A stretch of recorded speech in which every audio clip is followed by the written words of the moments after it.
Last fiscal year in New Hampshire, the Division for Children, Youth, and Families handled roughly 2,500 cases. DCYF is in charge of protecting children from abuse and neglect, but that work can be tough on the people doing it. There definitely is a lot of turnover and a lot of people that have left just because they just couldn't do it anymore.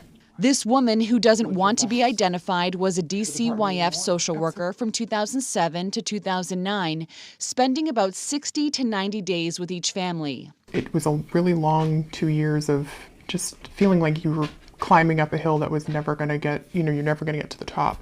The primary reason for that, she says, was the caseload.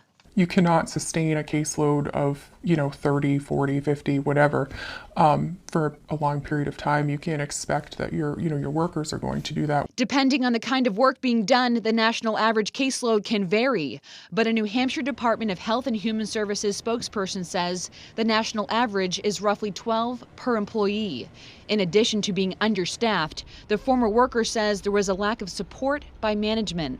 And that's really why I left, because I felt like, if I was going to be up all night and not sleeping and, worrying about these little kiddos, that the agency should at least be giving us the tools that we needed to be able to provide them with safety. After 2 children with ties to DCYF were murdered in recent years, their mothers were convicted, and their deaths prompting an investigation.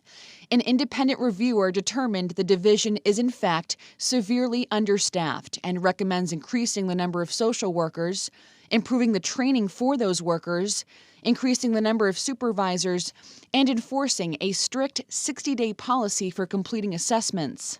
And DCYF is one unfortunate example of kind of a victim, if you will, of going down a path of an antiquated system that couldn't keep up with today's issues.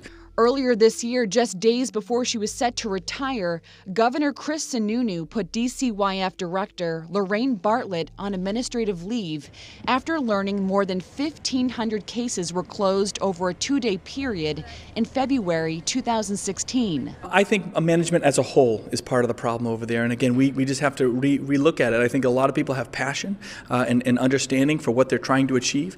But we have to look at ourselves in terms of, have we created a structure over there that is unmanageable? Ashley Rossiter thinks so. She was a social worker there from 2013 to 2016. Rossiter says she worked late to investigate reports of children in unsafe situations, but was reprimanded for doing so. It started off with investigations and then ultimately a letter of warning, which led up to my termination in October.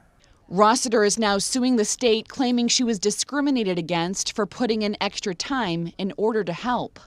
I think that some of the cases that I mentioned in my complaint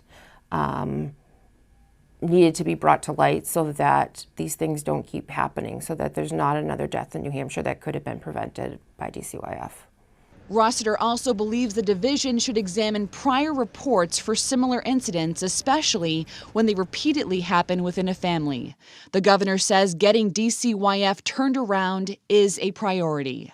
So we really need to look at these kids, look at the outcomes we're trying to achieve, look at management, get the funding where it needs to be, and really put an effort to make sure this is an issue that has first and foremost priority in the state of New Hampshire. Kristen Carosa, WMUR News 9.